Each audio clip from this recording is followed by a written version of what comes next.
እኔ በመወለዴ ተቃውሞ ያለው ካለ አቤት ማለት ይችላል። በጌርጌሶን የአእምሮ ህሙማን መርጃ ማዕከል ለሚገኙ እንግዲህ 700 ወገኖቻችን የምሳ መርሃ ግብር በማከናወን በነጻነት ወርቅነህ ስም የሚገነባ የመታሰቢያ ተቋም ይፋ ይደረጋል።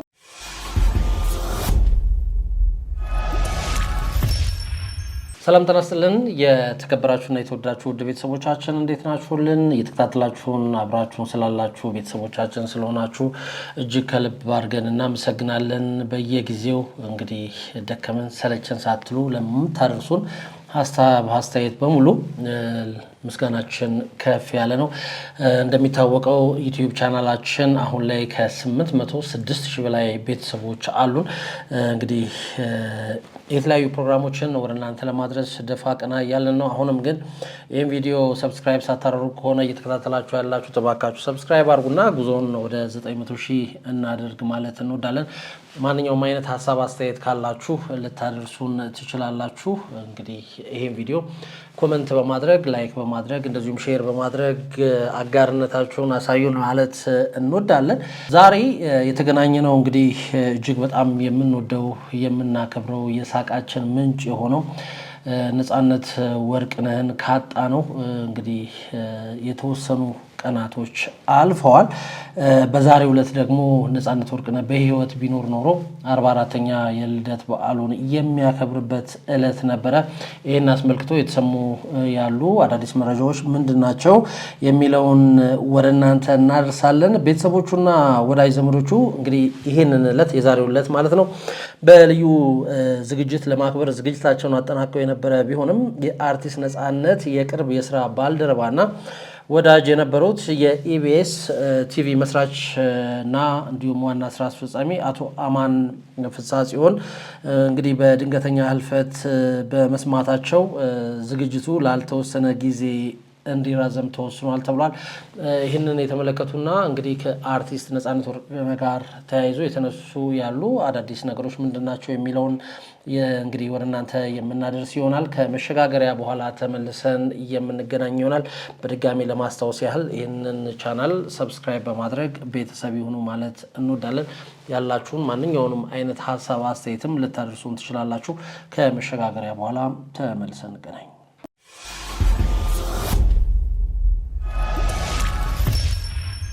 ሁላችንም የምናስታውሰው ሁላችንም ልብ ውስጥ ያለው ሁሌም የማረሰው እንግዲህ በጥበብ ስራዎቹ በቴሌቪዥን ፕሮግራም አቅራቢነቱ ብዙዎቻችንን በሳቅ ያስፈነደቀን የማይረሳው ኮከብ የማይጠፋው መብራት የጥበብ ፈርጥ ነጻነት ወርቅነህ እንግዲህ አሁን በህይወት የለም። ከኛ ከተለየ የተወሰኑ ቀናት ሆኖታል። ዛሬ እንግዲህ የተወለደበት ቀን ነው። እንግዲህ ፈጣሪ ባለበት ነፍሱን በገነት ያኑርልን ማለት እንወዳለን። መልካም ልደት በሰማይ ለነጻነት ወርቅነህ ማለት እንወዳለን በውድ አድማጭ ተመልካቾቻችን ስም። ቅድም እንዳልኳችሁ ነው ዛሬ የካቲት 10 ቀን በኢትዮጵያ የኪነ ጥበብ ሰማይ ስር ደምቆ ሲበራ የነበረው ተወዳጁ አርቲስት ነጻነት ወርቅነህ በህይወት ቢኖር ኖሮ 44ኛ የልደት በዓሉን የሚያከብርበት ልዩ ቀኑ ነበረ። እንግዲህ በርካቶችም ይህንን ቀን ለተወዳጁ አርቲስት ነጻነት ወርቅነህ መልካም ልደት በሰማይ ይሁንልህ እያሉ በተለያዩ ማህበራዊ ሚዲያዎች እየተመኙለት ይገኛሉ። ነጻነት በስራዎቹ ብቻ ሳይሆን እንግዲህ ገራገር ነው፣ ጨዋታ አዋቂ ነው፣ ለሰው ሀሳቢ ነው፣ ቅን ነው፣ ታዛዥ ነው። እንግዲህ ከሚበላው ላይ ለሰው የሚያካፍል ነው። እንግዲህ ሁላችንም እንደምናውቀው አሁን ካለፈ በኋላም ብዙዎች የደረሳቸው መረጃም እንደሚያሳየው ነጻነት ሀገር ውስጥ እየሰራ ልጆቹን ባህር ማዶ የሚያስተምር ድንቅ አባት ነው። በጥበብ ላይ ደግሞ እጅግ በጣም የተከበረ የተለያዩ ስራዎችን የሚሰራ ሁለገብ ተፈጥሯዊ አርቲስት እንደሆነ በርካቶች ይናገሩለታል። እንግዲህ ነጻነትን በቀልዱና በሳቁ ብቻ አይደለም ብዙዎች የሚያስታውሱት። የቅርብ የሚላቸው ሰዎች ነጻነትን ቁም ነገረኛ ነው፣ ሲሪየስ ነው፣ ሲበዛ ሳቅ ይወዳል፣ ለሰዎች የሳቅ ምንጭ ነው እንጂ በአንዳንድ ነገሮች ላይ በጣም ሲሪየስ ነው፣ በጣም ቁም ነገረኛ ነው፣ ነገሮችን እንግዲህ ከግብ ለማድረስ የሚቻለውን ነገር ሁሉ የሚያደርግ ታላቅ ሰው ነው ሲሉ ይገልጹታል።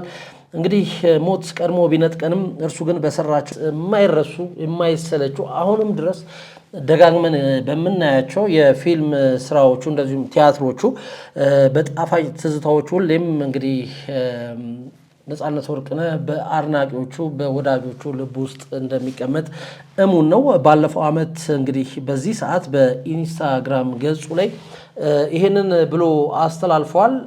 እንግዲህ ይሄንን ሲል ነገርየው ትንሽ ፈገግታን የሚያጭር ነው። ነጻነት ያለው ምንድነው? ነጻነት ተነስቶ ባያነሳ ጋሻ ግብሩ እንቁላል ነበር። ይሄን ጊዜ አበሻ የተወለድኩበት ኢቭ ነው። እኔ በመወለዴ ተቃውሞ ያለው ካለ አቤት ማለት ይችላል በማለት በለመድነው ቀልዱና ፈገግታው የልደት ቀኑንና ዋዜማውን አብስሮ እንደነበረ እንግዲህ የሚታወስ ነው። ይህንንም ጽሁፍ በኢንስታግራም እና በፌስቡክ ገጽ አጋርቶት ነበር የዛሬ ዓመት። ቅድም እንዳልኳችሁ ነው ነጻነት ወርቅነህ በተለያዩ ፊልሞች ላይ የተጫወታቸው ገጸ ባህሪያት ጥበብን ከተፈጥሯዊ ክህሎት ጋር አዋህደው የያዙ እንደሆኑ የዘርፉ ባለሙያዎች ይመሰክሩለታል። በገጸ ባህሪ አሳሳሉ ያለው ብቃት፣ በንግግር ጥበቡ ያለው ለየት ያለ ለዛና ማንኛውንም ታሪክ ወደ ሕዝብ የማድረስ አቅሙ እንግዲህ በዚህ አቅሙ ነጻነት ወርቅነህ በተለይ ለኮሜዲው ዘርፍ የጥበብ ጋሻ አሰኝቶታል። ነጻነት እንግዲህ ድንቅ ስራዎች ምንም ጥያቄ የለውም ለዘላለም ሲታወሱ ይኖራሉ።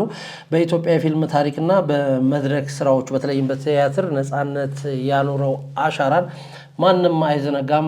በተለይ እንግዲህ ፍሬሽማን የተሰኘው ቲያትርን በርካቶቻችን በእርግጠኝነት መናገር የሚቻለው ከሁለት ጊዜ በላይ ተመልክተነዋል። እኔ እንዳጋጣሚ ሆኖ እኔ ራሴ 5 አካባቢ አይቻለሁ። ሰዎች ልጋብዝም ይዤ ሄጃለሁ። ራሴም ተደጋጋሚ ጊዜ ሄጄ አይቼዋለሁ እና ቲያትሩ ልክ እንደ ቲያትር ተመሳሳይ አይሆንም። በየሳምንቱ አዳዲስ ነገሮች ተጨምሮበት አዳዲስ ሳቆችን እንግዲህ ወደ ሕዝብ በማድረስም ይታወቃል።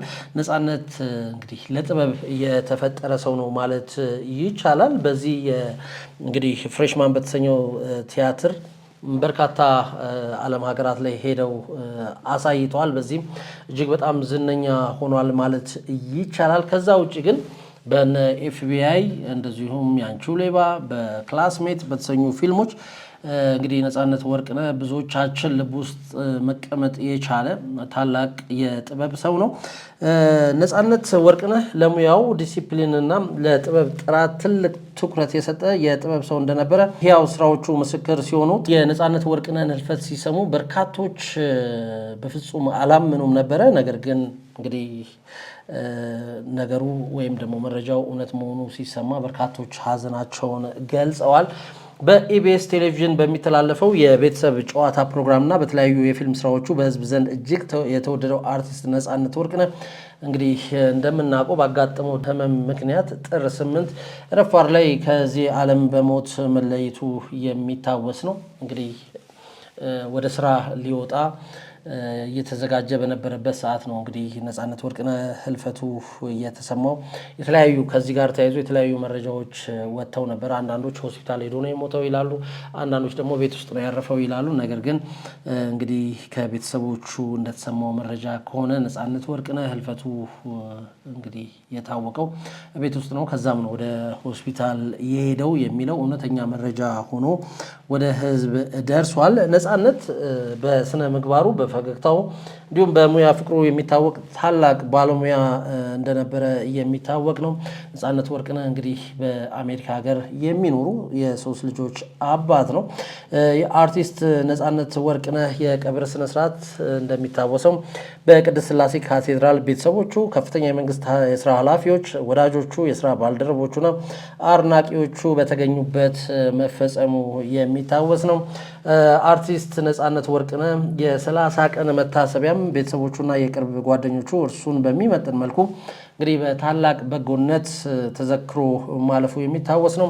በክርስትና ስሙ ቃለ አብ ተብሎ የሚጠራው የአርቲስቱ መታሰቢያ በጌርጌሶን የአእምሮ ህሙማን መርጃ ማዕከል ለሚገኙ እንግዲህ 700 ወገኖቻችን የምሳ መርሃ ግብር በማከናወን በበረከት መዋሉ የሚታወስ ነው። የካቲት 10 ቀን 2018 ዓ.ም ተወዳጁ የጨዋታ ሰው አርቲስት ነጻነት ወርቅነህ በህይወት ቢኖር ኖሮ እንግዲህ ዛሬ ማለት ነው 44ኛ የልደት በዓሉን ያከብር ነበረ።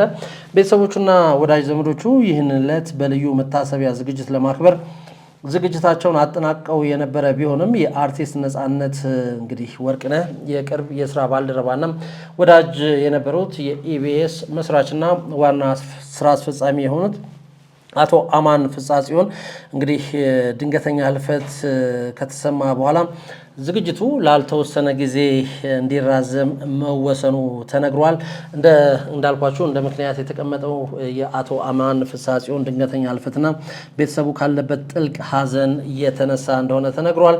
መርሃ ግብሩ የሚካሄድበት ቀን ወደፊት በይፋ የሚገለጽ ሲሆን በዕለቱም በነጻነት ወርቅነህ ስም የሚገነባ የመታሰቢያ ተቋም ይፋ ይደረጋል ተብሏል። በአርቲስት ነጻነት ወርቅነህ ቤተሰብ ስም ለአቶ እንግዲህ አማን ፍጻጽዮን ቤተሰቦች ወዳጆች ዘመዶችና ለስራ ባልደረቦቹ በሙሉ መጽናናትን እንደሚመኙ ቤተሰቦቹ ተናግረዋል። እንግዲህ ስለ አርቲስት ነጻነት ወርቅነህ ካነሳን አይቀር ሁሌም እንደምንለው የሚነሳ አንድ ነገር አለ። ይሄው ምንድነው? የጎፈንድሚው ነገር ነው። ለነጻነት ቤተሰቦች የሚውል ጎፈንድሚ ተከፍቷል። እንዳልኳችሁ በዚህ በተከፈተው ጎፈንድሚ እስካሁን ድረስ ወደ 82,000 በላይ የአሜሪካን ዶላር የተሰበሰበ ሲሆን 100,000 እስኪሞላ ሁሉም የቻለውን ትብብር እንዲያደርግም ተጠይቋል።